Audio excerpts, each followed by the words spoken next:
سپہر کے 3 بجے ہیں۔ السلام علیکم، یہ ریڈیو پاکستان ہے۔ سمرہ یوسف سے خبریں سنیے۔ اہم خبروں کا خلاصہ۔ وزیر اعظم نے ملک میں ایندھن کی بچت اور کفایت شعاری کے اقدامات کے نفاذ پر جائزہ اجلاس کی آج اسلام آباد میں صدارت کی۔ نائب وزیر اعظم اور آذربائیجان کے وزیر خارجہ نے ٹیلی فون پر گفتگو میں خطے کی حالیہ صورتحال پر تبادلہ خیال کیا۔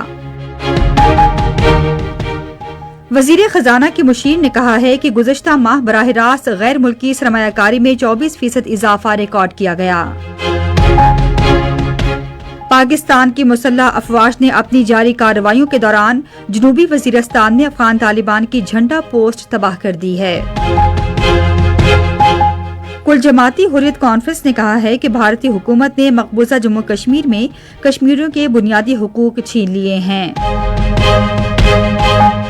یورپی یونین کے رہنماؤں نے امریکی صدر کی جانب سے آبنائے ہرمز میں بحری جہازوں کی آزادانہ نقل و حمل یقینی بنانے میں مدد کے مطالبات کو مسترد کر دیا ہے۔ اور اب خبروں کی تفصیل۔ وزیر اعظم محمد شہباز شریف نے وزیر پیٹرولیم کو ہدایت کی ہے کہ وہ پیٹرولیم درآمدات کی سپلائی چین کو بہتر بنانے کے لیے مزید اقدامات کریں۔ وہ آج اسلام آباد میں خطے کی صورتحال کے پیش نظر ایندھن کی بچت اور کفایت شعاری کے اقدامات کے نفاذ پر جائزہ اجلاس کی صدارت کر رہے تھے۔ شہباز شریف نے کہا کہ حالات کی بہتری تک تمام متعلقہ محکمے ہنگامی اقدامات کے لیے تیار رہیں۔ اجلاس کو بتایا گیا کہ تمام صورتحال کی نگرانی کی جا رہی ہے اور پیٹرولیم مصنوعات کا ریکارڈ رکھا جا رہا ہے تاکہ کسی قسم کی بے قاعدگی کی فوری نشاندہی ہو سکے۔ اجلاس میں بتایا گیا کہ ملک کی ضروریات پوری کرنے کے لیے ملک میں پیٹرولیم مصنوعات کا مناسب ذخیرہ موجود ہے۔ وزیر اعظم کی جانب سے جاری کردہ ہدایات پر عمل درآمد یقینی بنایا جا رہا ہے۔ اجلاس کو مزید بتایا گیا کہ انٹیلیجنس بیورو تمام اقدامات پر عمل درآمد کی نگرانی رپورٹ پیش کرے گی۔ اجلاس کو بتایا گیا کہ تمام کابینہ ارکان نے رضاکارانہ طور پر اپنی تنخواہیں نہیں لیں۔ سرکاری محکموں میں پیٹرول کے استعمال میں کمی کے مثبت نتائج سامنے آ رہے ہیں۔ اجلاس کو بتایا گیا کہ ملکی ضروریات پوری کرنے کے لیے ملک میں ادویات کا مناسب ذخیرہ موجود ہے۔ نائب وزیر اعظم اسحاق ڈار نے آذربائیجان کے وزیر خارجہ جیہون بیراموف سے ٹیلی فون پر گفتگو کی۔ دونوں رہنماؤں نے خطے کی حالیہ صورتحال پر پیش رفت اور باہمی دلچسپی کے دو طرفہ امور پر تبادلہ خیال کیا۔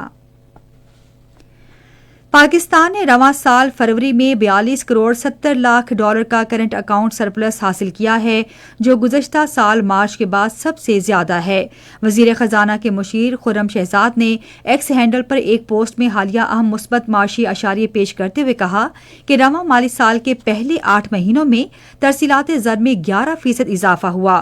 فروری میں براہ راست غیر ملکی سرمایہ کاری میں 24% اضافہ ریکارڈ کیا گیا۔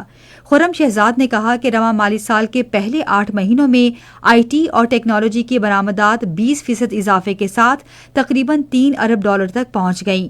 انہوں نے کہا کہ بہتر درآمدی کوریج کے ساتھ پاکستان کے زر مبادلہ کے ذخائر 4 سال کی بلند ترین سطح پر ہیں۔ جنوری میں بڑے پیمانے پر مصنوعات سازی میں دوہرے ہندسے کی نمو ریکارڈ کی گئی، جو تقریباً 12% تک بڑھ گئی۔ رواں مالی سال کے پہلے 7 ماہ میں اس شعبے کی مجموعی ترقی 6% تک پہنچ گئی ہے۔ مشیر نے کہا کہ پاکستان توانائی کی فراہمی میں مارچ اور اب اپریل کے بیشتر مہینے کو محفوظ بنانے میں کامیاب رہا ہے۔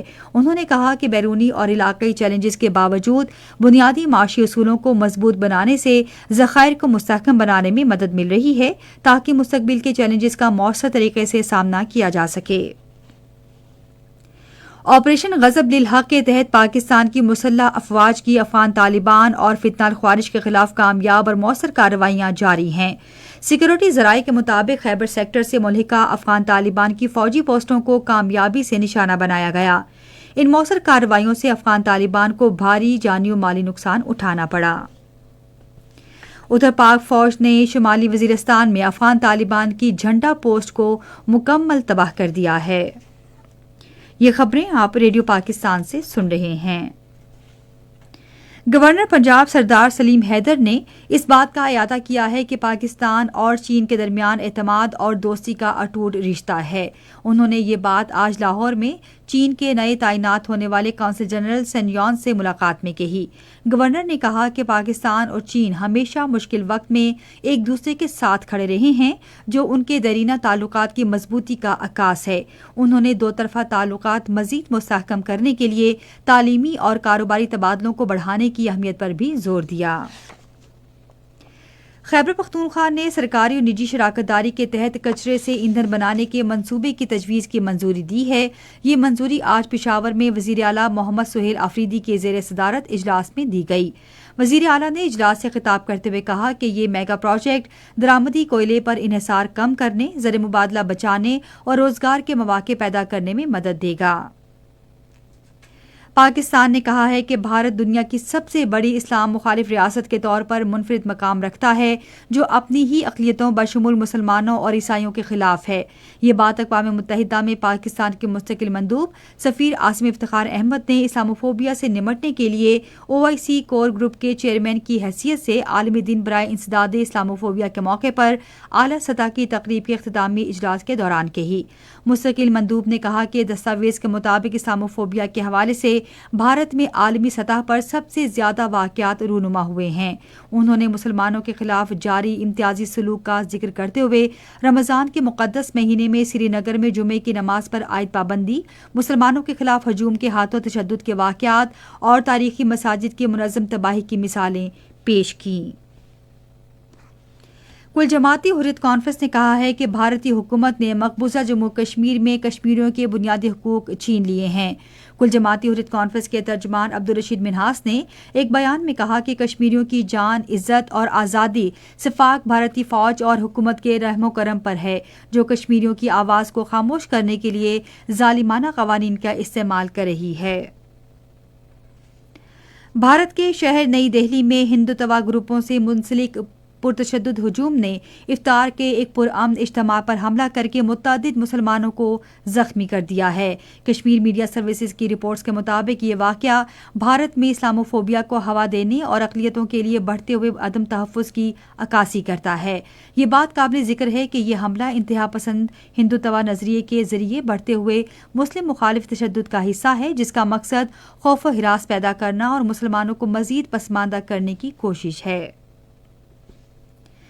افغان طالبان عالمی امن اور انسانی حقوق کے لیے سنگین خطرہ بن چکے ہیں۔ افغان طالبان رجیم افغانستان میں خواتین اور اقلیتوں کو سماجی اور اقتصادی طور پر مکمل طور پر مفلوج کرنے میں مصروف عمل ہے۔ افغان جریدے ہشت صبح کے مطابق انسانی حقوق کی تنظیم ہیومن رائٹس ایکٹیوسٹ الائنس نے طالبان پر اقوام متحدہ کی سخت پابندیوں کا خیر مقدم کیا ہے۔ اقوام متحدہ کی سلامتی کونسل نے طالبان کے 22 اعلیٰ ارکان پر پابندیاں عائد کر دی ہیں۔ ہیومن رائٹس ایکٹیوسٹ الائنس نے کہا ہے کہ یہ پابندیاں اس امر کا ثبوت ہیں کہ افغان طالبان ایک دہشت گرد گروہ کے طور پر سنگین خطرہ بنے رہیں گے۔